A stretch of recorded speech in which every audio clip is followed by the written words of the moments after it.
9 பேரும் சாகும் வரை ஆயுள் என்ற தீர்ப்பை அனைத்திந்திய ஜனநாயக மாதர் சங்கம் வரவேற்கிறது. இந்த தீர்ப்பை நாங்கள் முழுமனதாக வரவேற்கிறோம்.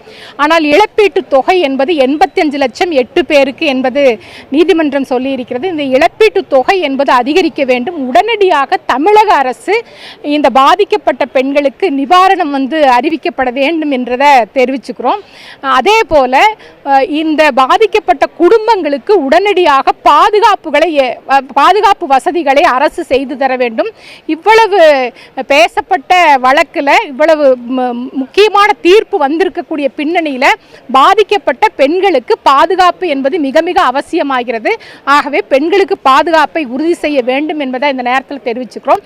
அனைத்திந்திய ஜனநாயக மாதர் சங்கம் நடத்திய தொடர்ச்சியான போராட்டம் இப்போது கூட இந்த வழக்கினுடைய போராட்டத்திற்காக ஜனநாயக மாதர் சங்கம் மீது 4 வழக்குகள் நாங்கள் போராட்டம் நடத்தியதன் விளைவாக போராட்டத்தில் 4 வழக்குகள் என்பது காவல்துறையால் பதிவு செய்யப்பட்டது.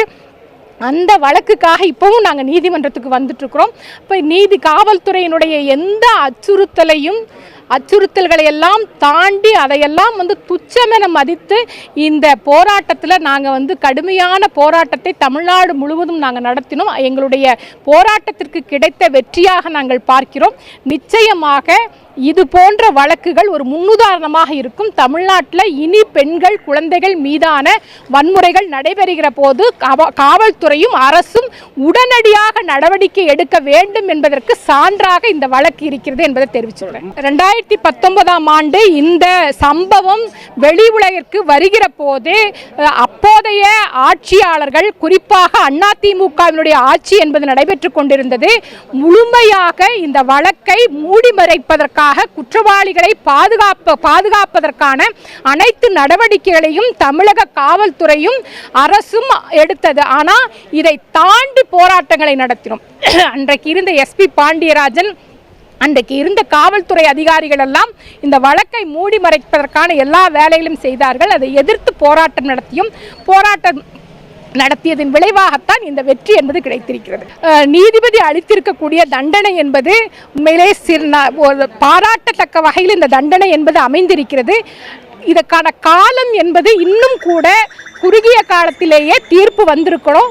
இது ஒரு நீண்ட காலமாகத்தான் பார்க்கிறோம். இனி வரக்கூடிய காலங்களில் இப்படியான சம்பவங்கள் வெளிவருகிற போது உடனடியாக வழக்கினுடைய விசாரணைகள் துரிதமாக முடித்து தீர்ப்புகள் வர வேண்டும் என்பதை எதிர்பார்க்கிறோம். இந்த வழக்கில் கொஞ்சம் காலதாமதம் ஆகியிருக்கு அப்படிங்கிறத ஏற்றுக்கொள்கிறோம்.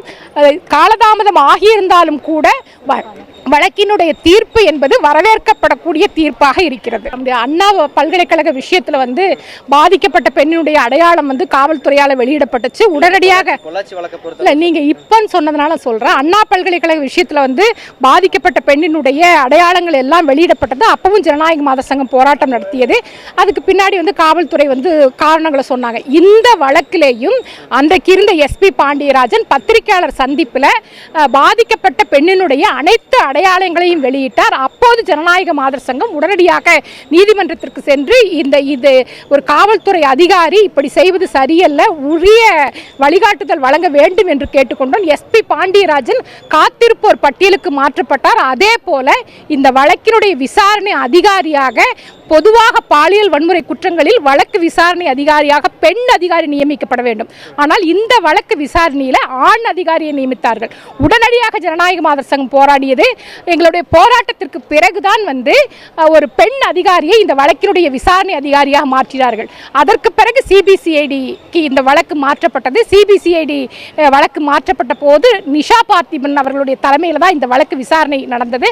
அப்போதும் ஜனநாயக மாதர் சங்கம் அவரிடம் இந்த புகார்கள் அளித்தது, உண்மையான விவரங்களை அறிக்கையாக கொடுத்தோம். சிபிஐக்கு மாற்றப்பட்ட பிறகும் சிபிஐ இயக்குனரிடம் இந்த உண்மையான விவரங்களை அறிக்கையாக கொடுத்திருக்கிறோம். ஆகவே தொடர்ச்சியான போராட்டங்கள், ஒரு பிரச்சனை வெளிவந்து விட்டது, உடனடி போராட்டம் என்றால் இந்த வழக்கில் பல்வேறு கட்டங்களில் எங்களுடைய தலையீடு என்பது இருந்திருக்கிறது. அந்த தலையீட்டின் வெளிப்பாடாகத்தான் இந்த வெற்றி என்பது கிடைத்திருக்கிறது. சிபிசிஐடி அன்றைக்கு இருந்த அரசினுடைய கட்டுப்பாட்டில் சிபிசிஐடி இருந்தது. அதிமுக அரசாங்கம் சிபிசிஐடி விசாரணைக்கு உத்தரவிட்டது.